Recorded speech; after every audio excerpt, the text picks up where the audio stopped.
안녕하세요, 쭈님들. 마리아주예요. 제가 지난주 오랜만에 고향을 내려갔다 왔는데요.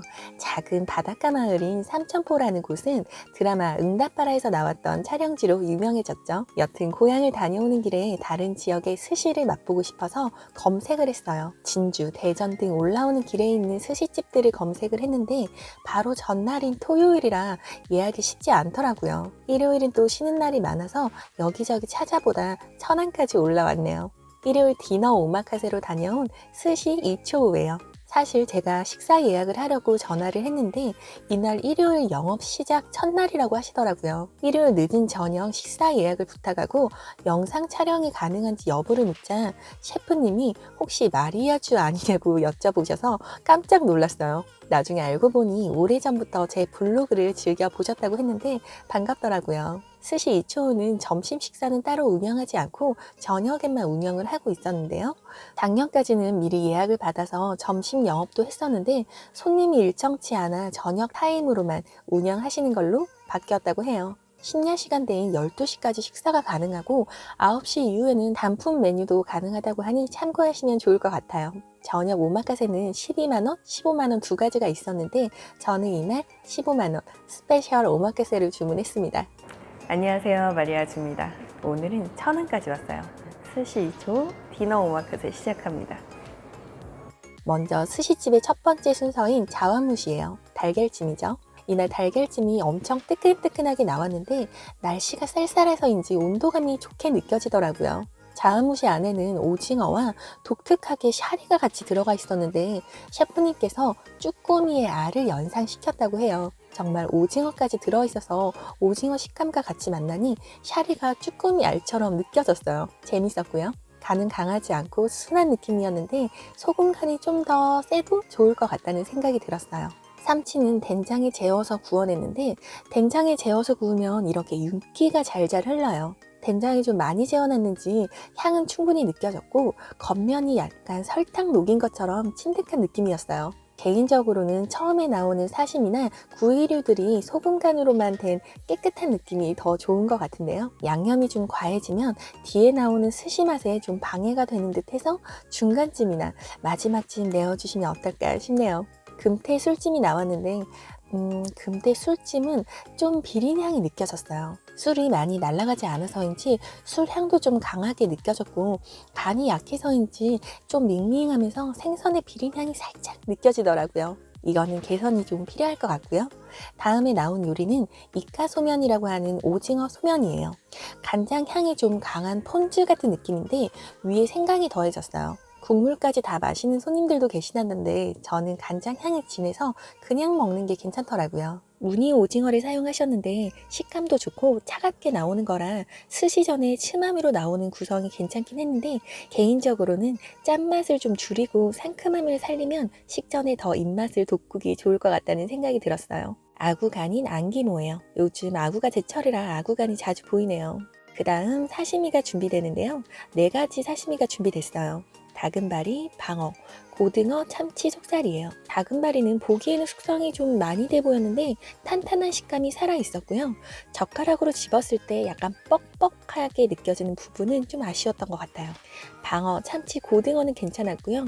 고등어는 은근하게 초절임을 해서 심의 향은 강하지는 않지만 기름짐이 기분 좋게 느껴졌어요. 다금바리 뼈와 단새우, 대가리를 넣은 미소시루가 나왔는데 전체적으로 이곳의 간이 약한 편이라 미소시루도 약간 삼삼한 편이네요. 본격적으로 스시가 준비됐는데요. 독특하게 스시 2초에서는 스시 전에 샤리를 그냥 맛보라고 먼저 주시더라고요. 이렇게 샤리만을 그냥 주시니 스시 전에 샤리 맛을 온전히 느낄 수 있는 것 같아 좋았어요. 이 집의 샤리는 초와 간이 세지는 않고 쌀 자체의 맛을 살려주는 느낌이었어요. 일본에서 직접 가져온 식초를 사용한다고 하시던데 초의 향이 강하게 느껴지진 않더라고요. 약간 구수하면서도 쌀알의 단맛이 느껴질 정도의 쌀의 느낌을 그대로 전달하는 느낌이에요. 순수한 맛이라고나 할까요? 준비된 첫 번째 스시는 오도로예요. 참다라와 대뱃살인데요. 기름지가 많은 부위예요. 금방 샤리를 먼저 맛봐서 그런지 스시를 먹으니 샤리 맛을 먼저 느껴지는데요. 쌀알의 구수함과 단맛이 혀에서 먼저 느껴졌어요. 오도로는 기름지긴 한데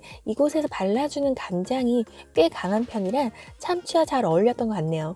이번에는 사시미로 나왔던 다금발이에요. 안에 잔파를 넣어서 파향이 향긋하게 들어왔어요. 샤리는 공기층이 많이 넣은 스타일은 아니라 약간 단단함이 살짝 느껴지긴 하는데 쌀알이 부서진 게 없이 깔끔하더라고요. 근데 셰프님이 얘기하시는 초의 향은 잘 안 느껴져서 셰프님께 여쭤봤어요. 다른 스시집들과 차별화된 샤리 맛은 어떤 것이라고 생각하는지. 셰프님이 일본에서 배운 샤리의 초 대리는 7가지 식초를 블렌딩했다고 하는데요. 술을 만들 때 밑에 나오는 지게미향 같은 구수함이 살아있다고 해요. 일본에 계셨던 2년 동안 이 샤리로 밥을 먹었다고 하는데요. 그래서인지 강한 식초의 향이나 다른 초대리법이 익숙지 않다고 했어요. 그 말을 듣고 먹어보니 약간 구수한 느낌이 친숙하게 느껴지더라고요. 할머니가 해주신 따뜻한 집밥 같은 느낌이랄까요? 도화새우인 보타네비가 나왔어요. 다른 스시집에서도 추가를 하면 한 마리당 1, 2만 원의 추가 차지가 있는 고급 새우 종인데요. 사실 이곳을 예약할 때 저녁 타임이긴 했지만 금액이 생각보다 많이 비싸더라고요. 1인 15만 원의 가격이 가볍게 혼자 식사하기에는 부담스러운 가격이고 좀 의아하기도 했는데요. 이런 고급 식재료와 또 생와사비를 직접 갈아서 사용하고 계시던데 그런 부분들이 이해가 좀 됐어요. 생와사비는 1kg에 20만 원을 호가하는 스시집에서 제일 부담스러운 부재료일 뿐더러 스시 맛을 굉장히 좌지우지하는 것 중에 하나예요. 이날 직접 간 생와사비는 단맛도 좋고 아주 프레시하면서 맛있었어요. 보타네비는 아삭탱글하면서 역시나 씹을수록 단맛이 좋았네요.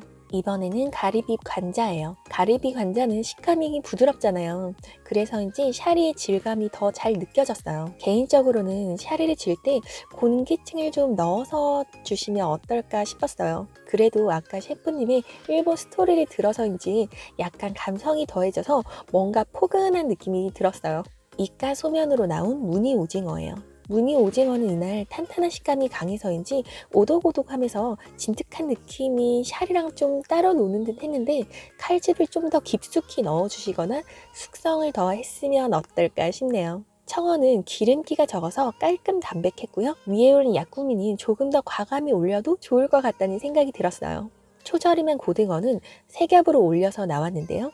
아까도 말했듯 초향과 소금 간이 아주 살짝만 됐는데 고등어 자체가 기름짐도 좋고 그러면서도 담백한 게 맛있더라고요. 제가 개인적으로 좋아하는 심의 스타일은 아니었지만 꽤 괜찮았어요. 이번에는 우니가 준비됐는데요.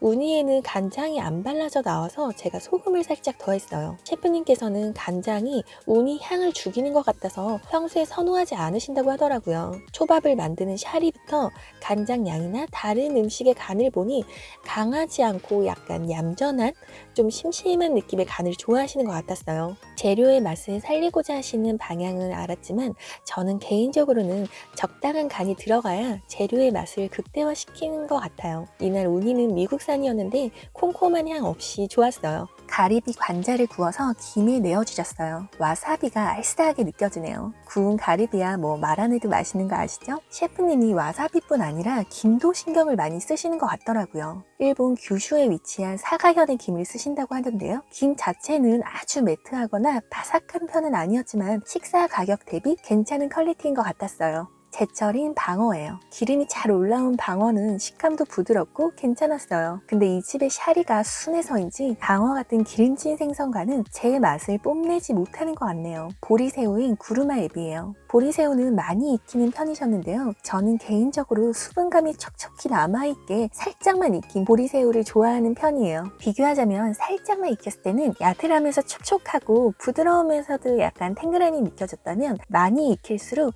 탄탄하면서 좀 더 쫄깃한 아삭한 식감이 살아있는 편이에요.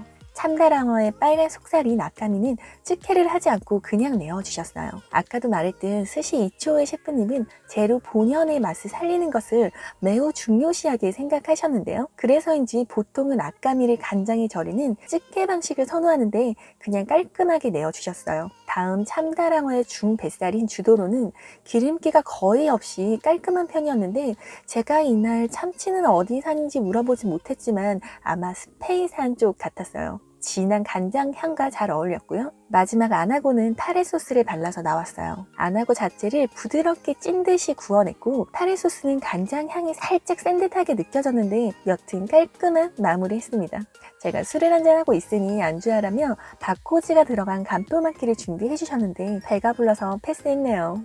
마지막 식사로 준비된 이나니와 우동도 역시 삼삼한 느낌이었고요. 오늘 이렇게 천안에서 만난 스시 이초우 디너 오마카세 잘 먹었습니다. 이날 사실 첫 일요일 영업 시작한 날이라고 하셨는데 손님이 저밖에 없어서 셰프님과 이런저런 얘기를 나누며 천천히 식사를 했어요. 셰프님은 몇 년 전까지만 해도 삼성 디스플레이에서 직장을 다니시다 어릴 적 꿈인 요리사를 꿈에 안고 일본에 가셔서 2년간 음식을 배워오셨다고 하는데요. 한국에서 경험이 없으셔서 그런지 같이 음식을 하며 고민을 나누고 의논한 친구가 많지 않아 아쉽다고 하셨어요. 지금도 와이프분과 서울에 가끔 오셔서 다양한 스시집들과 음식점들을 다니며 경험을 쌓으신다고 하셨는데요. 다른 업장의 셰프님들과 서로 교류하며 다른 업장들의 서비스나 음식들을 많이 경험하시며 앞으로도 많은 발전이 있으시길 바라는 마음입니다. 큰 결심을 하신 셰프님과 와이프분께도 응원의 메시지 전달할게요. 그럼 다음에 또 마리아주의 맛있는 미담에서 만나요. 빠이.